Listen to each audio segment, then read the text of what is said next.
Saludos familia, nuevamente un gusto, una alegría, una bendición estar todos juntos alrededor de su preciosa palabra, rompiendo toda clase de paradigmas. Que si la distancia eh, puede más que la comunión cristiana, que si la tecnología es un impedimento, nuestra comunión verdaderamente es con el Padre y con su Hijo Jesucristo. No importan las distancias y con la ayuda de las tecnologías, por supuesto. Les sentimos y estamos tan cerca unos de otros, pero lo más lindo es que caminemos cerca de Dios y de su palabra.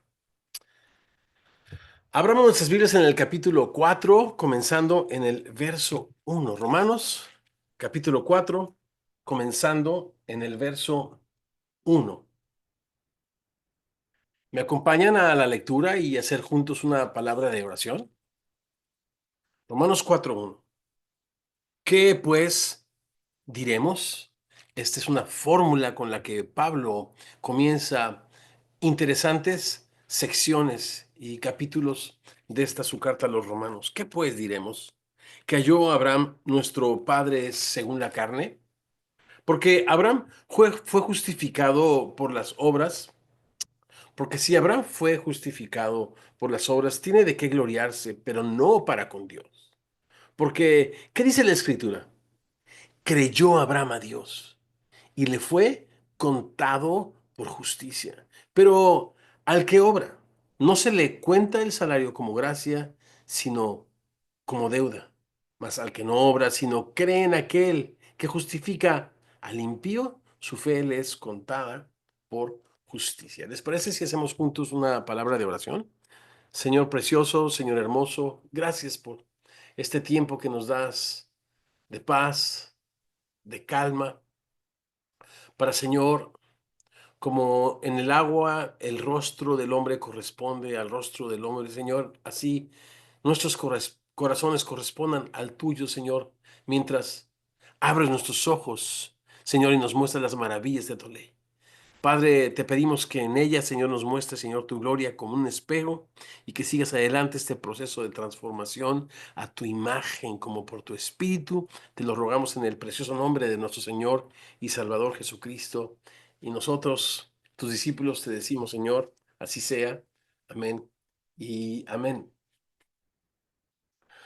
Después de demostrar, Pablo, que todo el mundo está bajo el juicio de Dios, por cuanto todos pecamos y estamos destituidos de la gloria de Dios, Pablo también nos dice que todo el mundo somos el objeto de su amor y gran misericordia cuando Dios ofrece la vida de su Hijo Jesucristo como el pago de nuestra deuda para con Él. Nuestra deuda para con Él. El gran problema que enfrenta el ser humano, el juicio de Dios. Y la vida de su Hijo Jesucristo lo ofrece como el pago o como el rescate por nuestros pecados, para así liberarnos tanto de la culpa como del poder del implacable verdugo llamado pecado. Esto es realizado por Dios. Y esto es realizado por Dios, no en respuesta a las obras humanas. Y esto lo enfatiza, lo subraya y lo señala, sino como la manifestación de su bendita gracia, para que en todo Él y ningún ser humano reciba la honra, la gloria y la alabanza. Por esta razón, en este capítulo llama Pablo a dos testigos para que en boca de dos o tres testigos, como dice Deuteronomio 19:15, conste toda palabra. Ambos son los personajes más admirados, más queridos, más respetados por el pueblo judío. El primero, después de las múltiples menciones acerca de Moisés, lo que escribió y lo que dijo, este es el más citado en el Antiguo Testamento, que no solo sirve de ejemplo, sino, escuchen bien, mantengan esta idea hasta el final, sobre todo en el final, sino de norma para todos aquellos que por la fe recibimos la justicia de Dios. Me refiero a gentiles y, no, y judíos, judíos, así como las personas de todo el mundo. Abraham, nuestro padre, es no solo un ejemplo, sino la norma con la cual el Señor seguirá justificando a todo aquel que es de la fe en Jesucristo.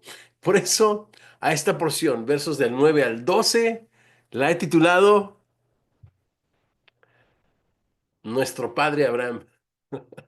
Nuestro Padre Abraham, ¿se conocen la canción? Me imagino que sí.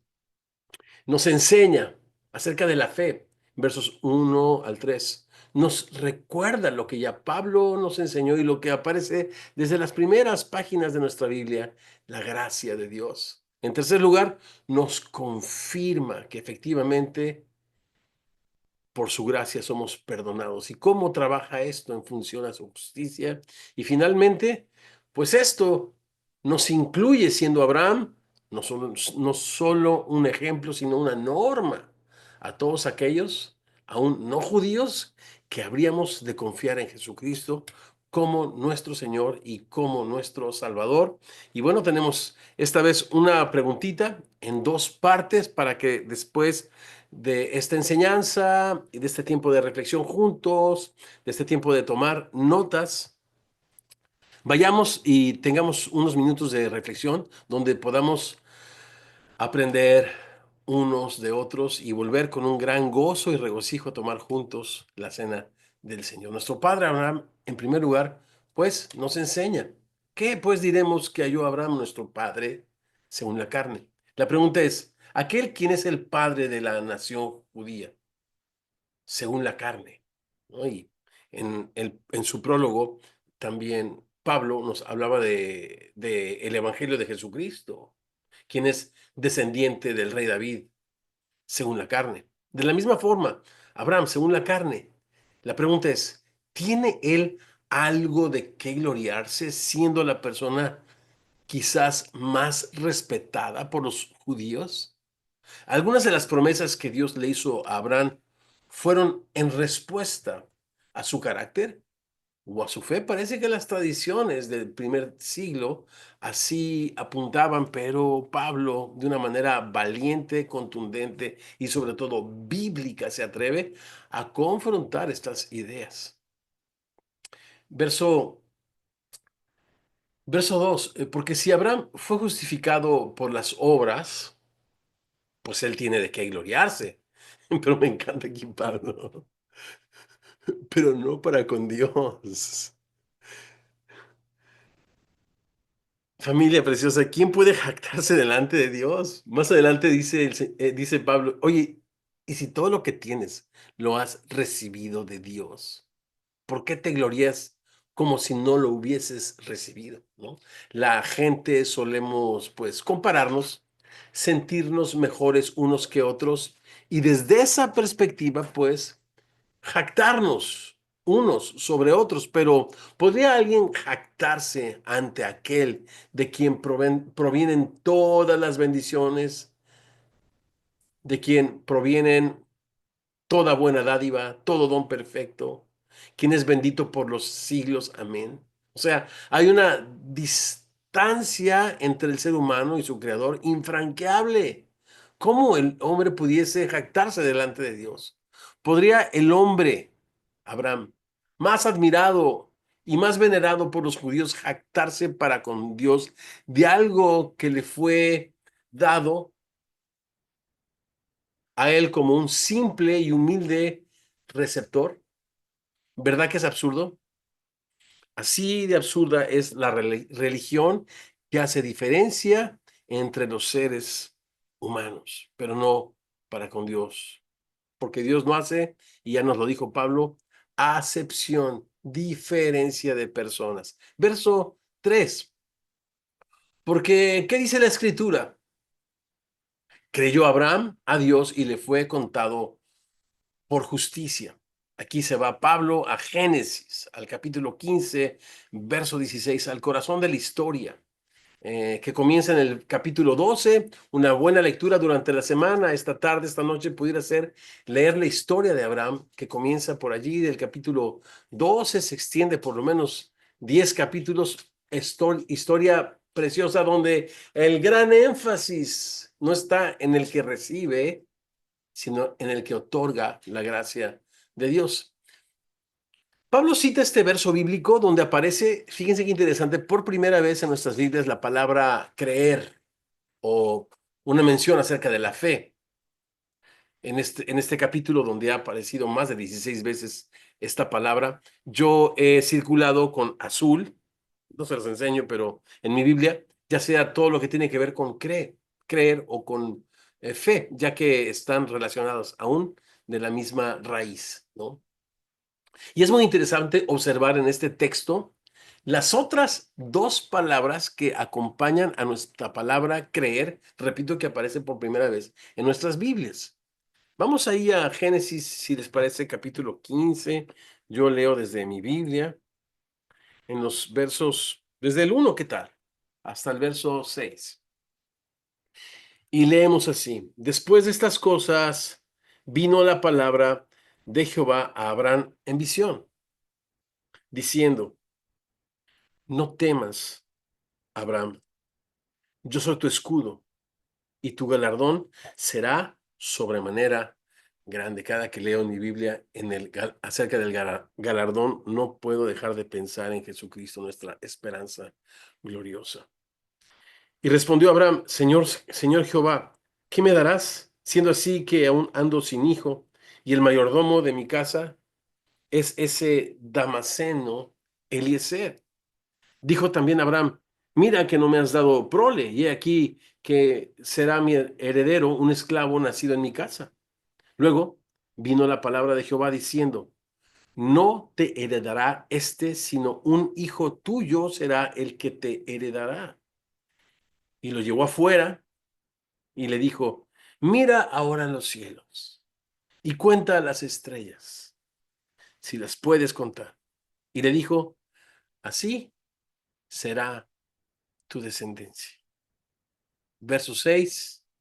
Y creyó a Jehová y le fue contado por justicia. Verso 7. Y le dijo: yo soy Jehová que te saqué de Ur, de los caldeos, para darte a heredar esta tierra. ¿Se notaron estas compañeras de la palabra creer? Contar es un término, esto, contable, ¿no? Literalmente, puramente de contabilidad. Y la palabra justicia. Y repito, la fe aparece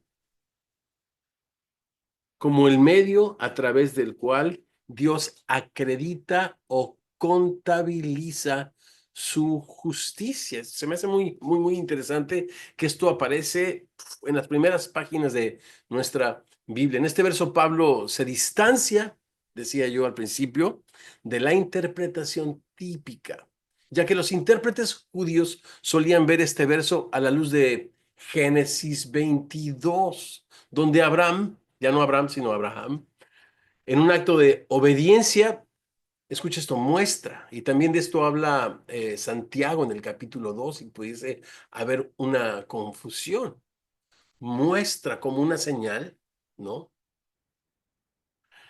Su justicia ofreciendo la vida de Isaac, su hijo, por lo que la fe de Abraham, traducida en obediencia, solía, según los judíos, verse como una obra ante la cual Dios le debía a Abraham una recompensa por su fe. Y Pablo, bajo la iluminación del Espíritu Santo, valientemente, vehementemente dice no. Y cita literalmente Génesis 15:6, diciendo: Abraham creyó y le fue acreditada en el momento de creer la justicia de Dios. Abraham creyó a Dios. Dios es el objeto de nuestra fe. En este caso, la fe no es esta virtud humana con la cual el hombre pudiese canjear las bendiciones de Dios, reclamar algo de parte de Dios. La fe necesita bíblicamente ser objetiva y el objeto de nuestra fe ser Dios y su preciosa palabra.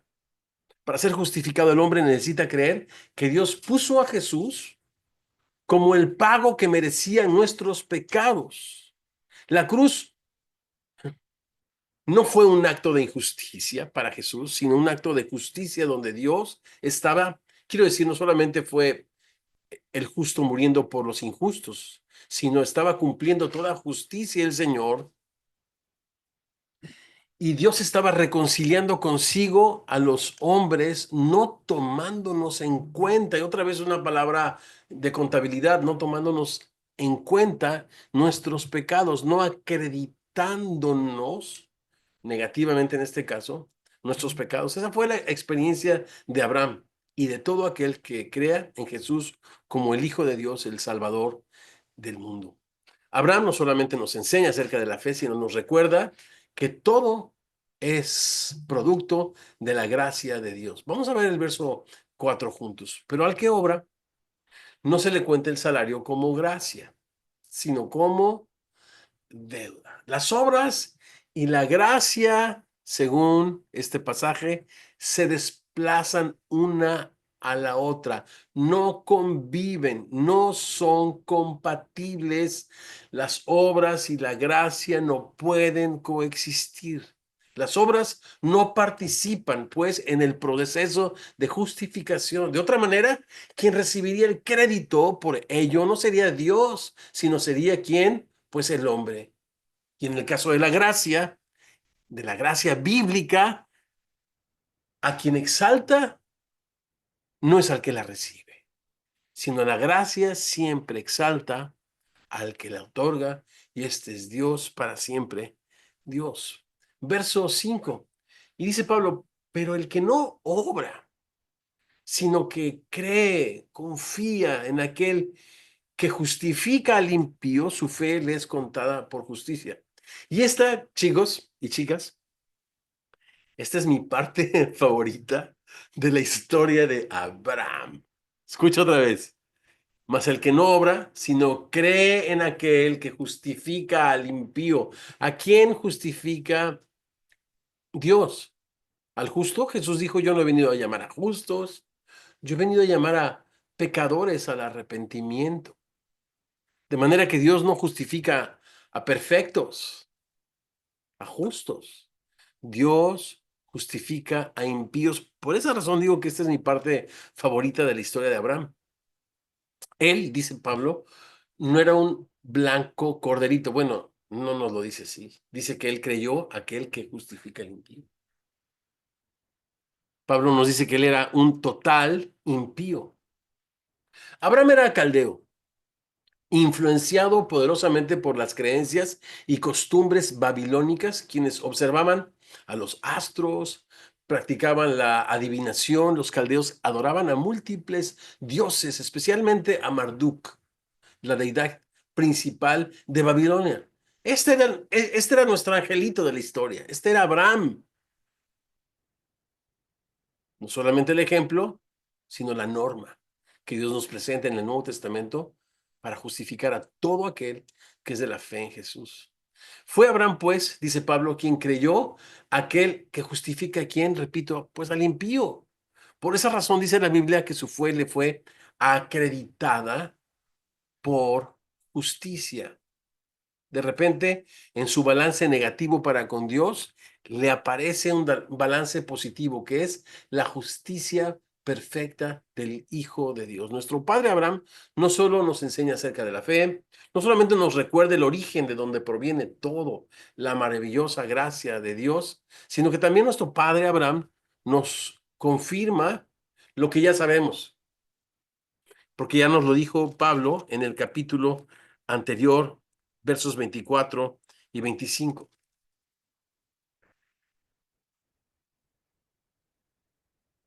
que al ser justificados por su gracia, nuestros pecados también son perdonados. Verso 6. Como también, sigue escribiendo Pablo, David, otro hombre también, un personaje súper admirado. David, el gran rey David, quien protagonizó la época de oro de Israel, cuando Israel fue la única época donde no estuvo sujeto u oprimido por sus enemigos bajo el yugo de esclavitud. Como también David habla de la bienaventuranza del hombre a quien Dios atribuye, contabiliza, son términos contables, justicia sin obras. Y esa es la conexión que hace entre este pasaje y la historia de Abraham, el término contabilizar o atribuir. Pero ahora lo vamos a ver de una manera muy creativa en términos negativos. Verso 7, diciendo, y estos son los primeros dos versos del Salmo 32, que también va a ser muy lindo que podamos leerlos, meditarlos, estudiarlos. Todo el Salmo me refiero. Bienaventurados aquellos cuyas iniquidades son perdonadas y cuyos pecados son cubiertos. Bienaventurado, feliz y dichoso es el varón a quien Dios no contabiliza. Es la misma palabra que se traduce allá antes como atribuir. Inculpar es la palabra legisomai en ambos casos, que significa literalmente contabilizar. Voy a leer otra vez con esta idea el verso 8. Bienaventurado el varón a quien el Señor no contabiliza su pecado. El perdón de Dios no consiste en contabilizar las buenas obras a favor nuestro, sino en el acto de no contabilizar, no tomar en cuenta nuestros pecados. Y ahí está la increíble conexión. El perdón de Dios forma parte de la justificación de una manera intrínseca. Y en ambos casos, en un caso se acredita la justicia de Dios para que en el otro caso, de una manera negativa, no se acredite nuestro pecado. Ya nos lo dijo en el capítulo anterior. A causa de haber pasado por alto en su gran paciencia los pecados pasados y con la mira de manifestar en este tiempo su justicia, a fin de que Él sea el justo, Él sea vindicado como juez justo, justificando al que es de la fe en Jesús, quien pagó con su vida el precio de nuestra libertad. Así que reconocemos que el perdón de nuestros pecados es un ingrediente básico para nuestra justificación delante de Dios. Dios no, no necesita de mi carácter puro para perdonarme, sino que mi carácter cambiará en el momento que Dios me acredite la justicia de Dios y no me acredita mis pecados, ¿no? O sea, Dios nos requiere un carácter puro para perdonarnos, sino ese carácter lo produce Él con su gracia, como consecuencia de haberme perdonado. Pensaba yo mientras leía estos pasajes en Zaqueo, ¿se acuerdan?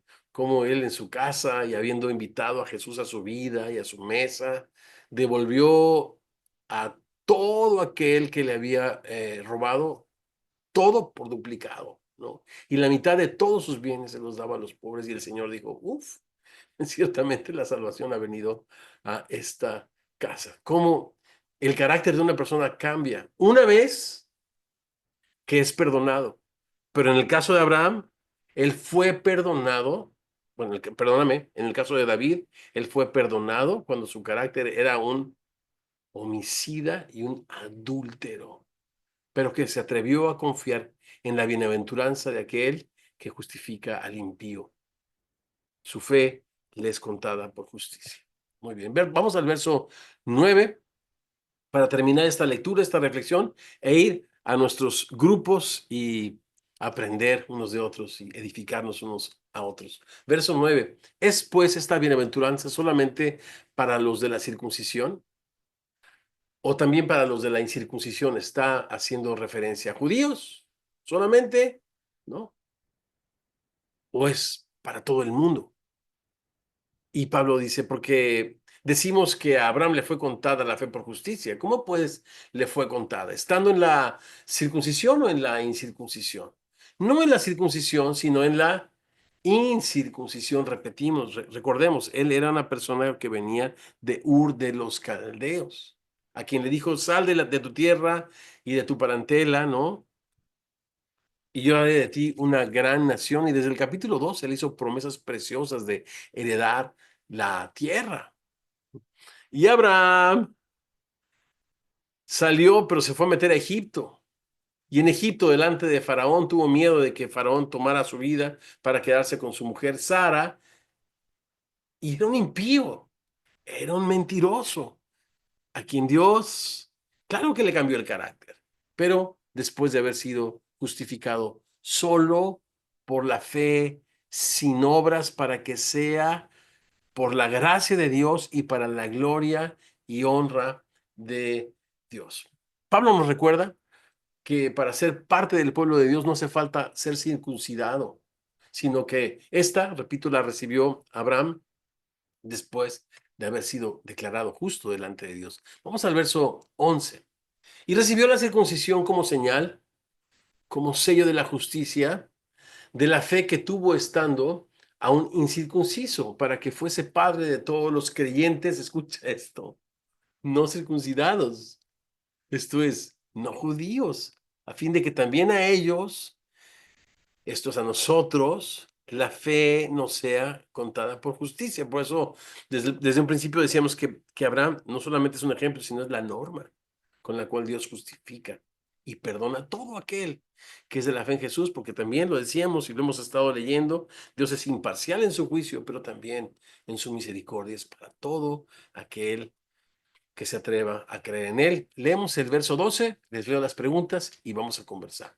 Verso 12 dice así, y padre también pues de los judíos, no solamente, para los que no solamente son de la circuncisión, sino también siguen las pisadas. O sea, no se trata de tener una señal visible que te distinga, sino seguir las pisadas de la fe que tuvo nuestro padre Abraham. Ya nos dijo Pablo en el capítulo 2 que es judío, el que lo es en lo interior, y la circuncisión es la del corazón, en espíritu, no en letra, la alabanza del cual no proviene de los hombres, sino de Dios. Muy bien, las preguntas son estas, son muy sencillas, pero creo yo que pueden generar una muy buena conversación y nosotros ser grandemente edificados unos a otros. ¿Has sentido alguna vez la necesidad de hacer algo para recibir la bendición de Dios? No es una pregunta intelectual, porque si te hago una pregunta intelectual, pues, y si eres creyente en el Señor me vas a decir que no, pero es una pregunta a tu corazón. ¿Alguna vez, al no escuchar, no percibir que Dios te responde, o en medio del silencio de Dios, que también es parte de su respuesta, espera, has sentido la necesidad de hacer algo para que Dios responda? Esa es la pregunta. Y la segunda parte de la pregunta, ¿cómo piensas que este texto confronta esa manera de pensar? Y es una manera de pensar muy natural, pero que también roba la fe que honra y que busca exaltar a Dios. ¿Les parece que vayamos a conversar? Regresamos en un momento más para tomar juntos la cena del Señor.